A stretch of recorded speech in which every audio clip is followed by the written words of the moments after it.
ನಟ ದರ್ಶನ್ ವಿಚಾರಕ್ಕೆ ಸಂಬಂಧಪಟ್ಟಂತೆ ಇವತ್ತು ನಮ್ಮ ಡಿಬೇಟ್ ಇರುತ್ತೆ. ಡಿಬೇಟ್ ಏನು ವಿಷಯ ಅಂತ ಹೇಳಿದ್ರೆ, ನಟ ದರ್ಶನ್ ಇನ್ನು 1 ವರ್ಷ ಜೈಲಲ್ಲೇ ಇರಬೇಕಾ?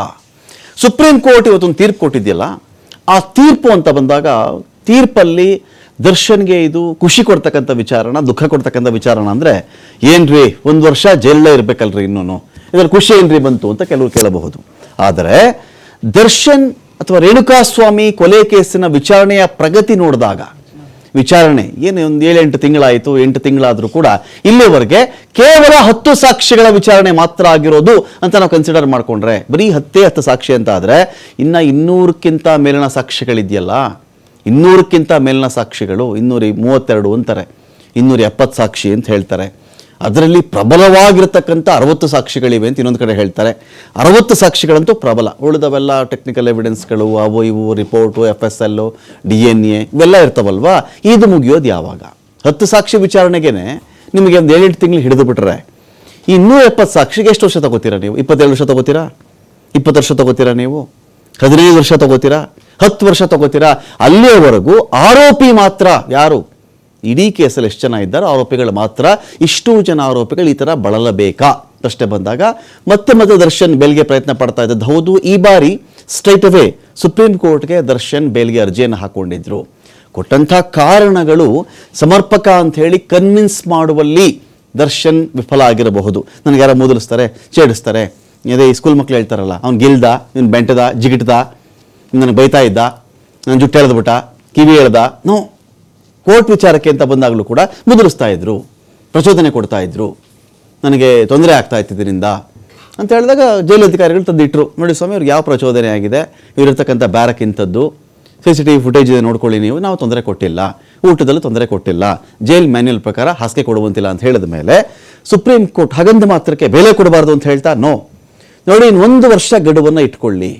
ಯಾವ ನ್ಯಾಯಾಲಯ 1 ವರ್ಷ ಗಡುವನ್ನು ಈ ಒಂದು ವಿಚಾರಣೆ ಮಾಡ್ತಾ ಇದೆಯೋ, 1 ವರ್ಷ ಡೆಡ್ಲೈನ್, ಅಷ್ಟು ಒಳಗೆ ವಿಚಾರಣೆ ಅವರು ಮುಗಿಸ್ಬೇಕು. ಅದರಲ್ಲೂ ಕೂಡ 60 ಪ್ರಮುಖ ಸಾಕ್ಷಿಗಳ ವಿಚಾರಣೆ ಮುಗಿಯಲೇಬೇಕು.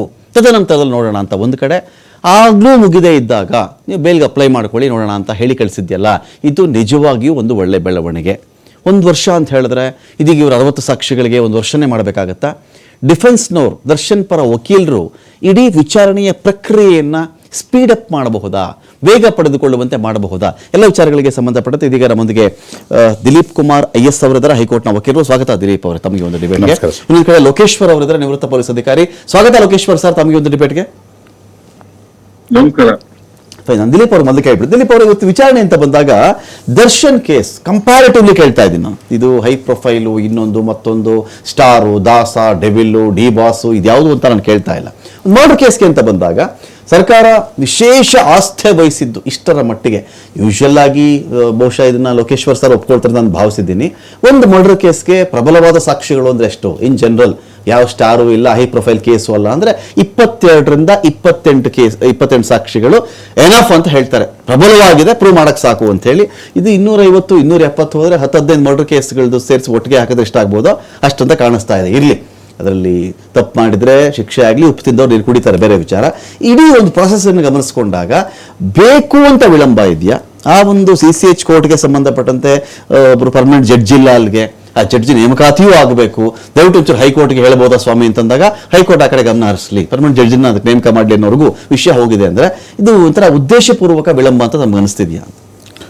ಸರ್, ಯಾವುದೂ ಕೂಡ ಉದ್ದೇಶಪೂರ್ವಕವಾಗಿ ವಿಳಂಬ ಅಂತ ಹೇಳ್ಬಿಟ್ಟು ನಾನು ಹೇಳಿಕ್ಕಾಗಲ್ಲ. ಉದ್ದೇಶ ಅಂತಂದ್ರೆ ಪರ್ಪಸ್ ಇರಬೇಕು. ಇವಾಗ ನಾನು ಯಾವ ಉದ್ದೇಶಕ್ಕೋಸ್ಕರ ಇದನ್ನು ವಿಳಂಬ ಮಾಡ್ತಾ ಇದೀನಿ ಅಂತ ಹೇಳ್ಬಿಟ್ಟು, ಆ ಉದ್ದೇಶದಿಂದ ಪ್ರಾಸಿಕ್ಯೂಷನ್ಗೆ ಏನ್ ಲಾಭ ಅಥವಾ ಡಿಫೆನ್ಸ್ಗೆ ಏನ್ ಲಾಭ ಅಂತ ಹೇಳ್ಬಿಟ್ಟು ಇರಬೇಕು. ಸೊ ಇದರಲ್ಲಿ ಬೆನಿಫಿಷರಿ ಯಾರೂ ಕೂಡ ಇಲ್ಲ. ನೀವೇನಾರು ನಿಮಗೆ ನಾರ್ಮಲ್ ಕೋರ್ಟಲ್ಲಿ ಎವ್ರಿ ಇಯರ್ ನಿಮಗೆ ಟ್ರಾನ್ಸ್ಫರ್ ಆಗುತ್ತೆ. ಸೊ ಕೆಲವೊಂದು ಕೋರ್ಟ್ ವೇಕೆಂಟ್ ಇರುತ್ತೆ, ಅದನ್ನ ಇನ್ಚಾರ್ಜ್ ಬೇರೆಯವ್ರಿಗೆ ಕೊಡ್ತಾರೆ. ಸೊ ಕೆಲವೊಂದು ಟ್ರಾನ್ಸ್ಫರ್ ಅಂದ್ರೆ ಮಾರ್ಚ್ ಏಪ್ರಿಲ್ ಬಂದಾಗ ಆ ಏನು ವೇಕೆಂಟ್ ಇರುತ್ತೆ ಅದನ್ನ ಫಿಲ್ ಮಾಡೋ ಅಂತ ಕೆಲಸಗಳನ್ನ ಮಾಡ್ತಾರೆ. ಸೊ ವೇಕೆಂಟ್ ಇದ್ದಂತ ಮಾತ್ರಕ್ಕೆ ಅದು ಕೋರ್ಟ್ ಕೇಸಸ್ ನಡೆಯಲ್ಲ ಅಂತ ಇರ್ತಲ್ಲ. ಇನ್ಚಾರ್ಜ್ ಕೋರ್ಟ್ ಅಲ್ಲಿ ಏನ್ ಕನ್ಕರೆಂಟ್ ಜ್ಯೂರಿಸ್ಡಿಕ್ಷನ್ ಕೊಟ್ಟಿರ್ತಾರೆ ಅಲ್ಲೂ ಕೂಡ ಕೇಸ್ ನಡೆಯುತ್ತೆ. ಸೊ ಇವಾಗ ನಾನು ಬೆಂಗಳೂರಲ್ಲಿ ಸೆಷನ್ ಟ್ರಯಲ್ ನಡೆಯುವಂಥದ್ದು ಎಷ್ಟು ಕೇಸ್ಗಳಿದೆ. ಅಂಡರ್ ಟ್ರಯಲ್ ಪ್ರಿಸನರ್ ಇರುತ್ತಲ್ಲ, ಅದರ ಜೈಲಲ್ಲಿ ಇರ್ತಕ್ಕಂಥ ಅಪರಾಧಿಗಳು ಎಷ್ಟು ಕೇಸ್ಗಳಲ್ಲಿ ಅವರು ಜೈಲಲ್ಲಿದ್ದಾರೆ, ಎಷ್ಟು ವರ್ಷದಿಂದ ಟ್ರಯಲ್ ಫೇಸ್ ಮಾಡ್ತಿದ್ದಾರೆ ಅಂತ ಹೇಳ್ಬಿಟ್ಟು. ಓಕೆ.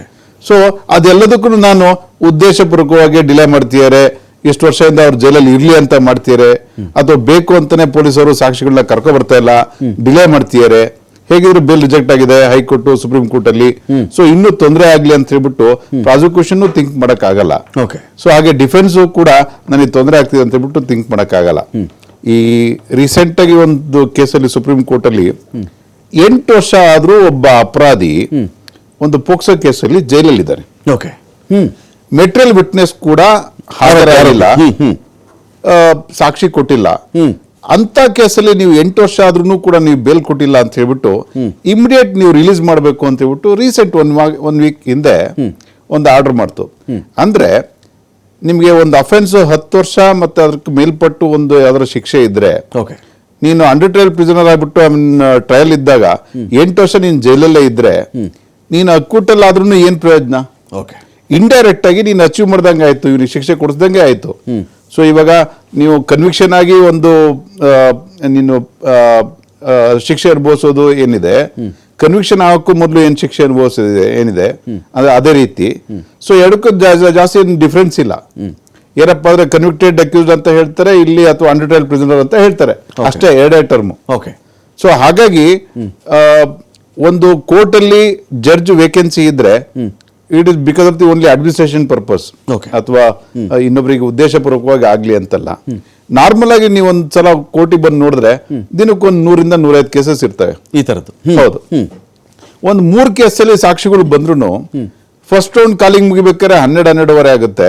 ಸಾಕ್ಷಿಗಳನ್ನ ನೀವು ತಗೊಂಡ್ರೆ ಸೊ ಮಧ್ಯಾಹ್ನ 2 ಗಂಟೆ ಒಂದು ಸಾಕ್ಷಿ ಇದ್ ಮಾಡ್ಬೋದು. ಇನ್ನುಳಿದಂತ ಕೇಸಲ್ಲಿ ಏನ್ ಮಾಡ್ಬೇಕು ಸಾಹೇಬ್ರು?